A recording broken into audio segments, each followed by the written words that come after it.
spreads all over Western Europe. Meanwhile, heat wave melts Alaskan ice sheets. Polar bears with 5 arms seem sunbathing. The Amazon dries up as Peruvian glaciers simply disappear. But first, this special report from the Copenhagen Climate Conference. The delegates came and the delegates sat. They talked and they talked till their arses went flat.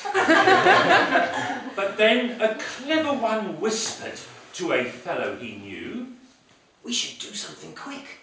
But just what shall we do?" So they all talked again whilst comfortably seated, finally concluding the planet's been heated. I think, said the delegate from Peru. We must do something quick, like reduce CO2. So they nodded and they noted and they vetoed and they voted. Before the Germans stood up and suddenly quoted, "It's the science, you see. That's the thing that must lead us. When our people hear this, they are certain to keep us." So they sat again thinking about just what to think. And then they debated what colour of ink to use on the paper to sign their conclusion. It will keep them in power and us in conclusion. Yeah, but what colour of ink is best? Said the British delegate, who just awoke from a rest. We need clear binding targets, definitive action. We must clearly agree and support the green faction. If the climate needs amending, then this is our chance, said the corporate delegate sent over by France. We need to agree on one thing to agree on. Something we all want a fixed guarantee of. Da! Said the Russian.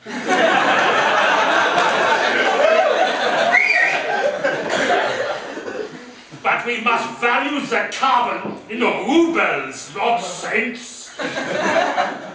But the mention of money and thoughts of expense stopped all the progress and things became tense. Then a comrade from China, with a smile on his face, said, "Who put the carbon there in the first place?" "Well, it sure wasn't us," said the US, and then Europe did too. And everyone wondered just what could we do. Then a great silence descended, and no words were spoken, before an Indian stood up, his voice nervous and broken. Is there nothing on which we all can decide? Because on Sunday, my chicken laid eggs that were fried.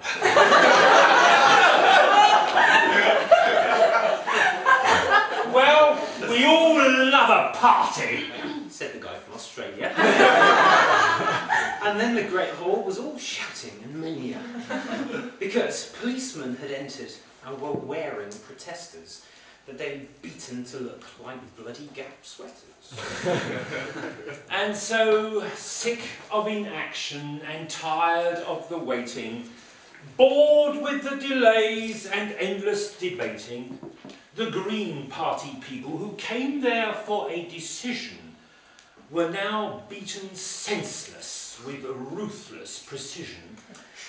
Ban Ki-moon laid his head on another man's lap and was last heard moaning about something like, "It's all crap!" when the man next to him said, No, no, no, it's all poo." So the Great Hall debated between crap, cack and poo. Yes, it's all crap, cack and poo.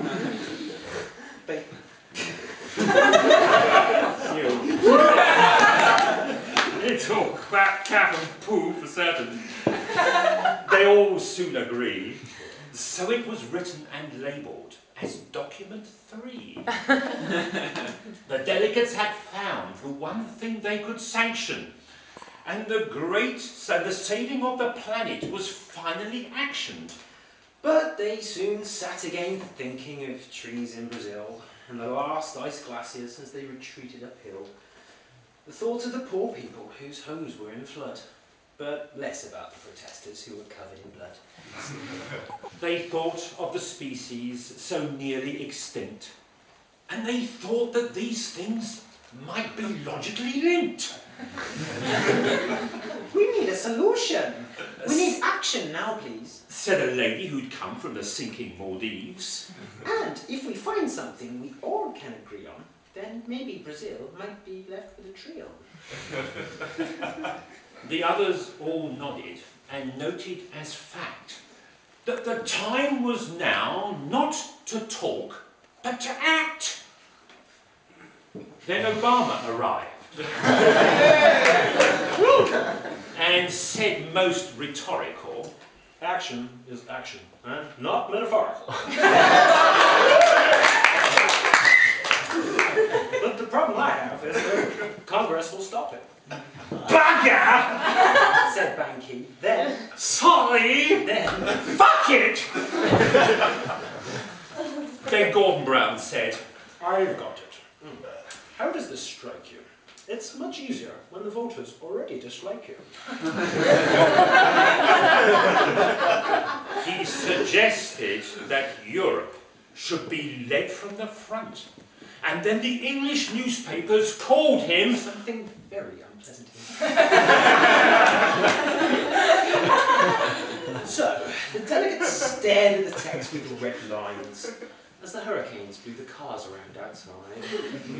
No one was satisfied, no one had won, except those that thought that the problem was the sun.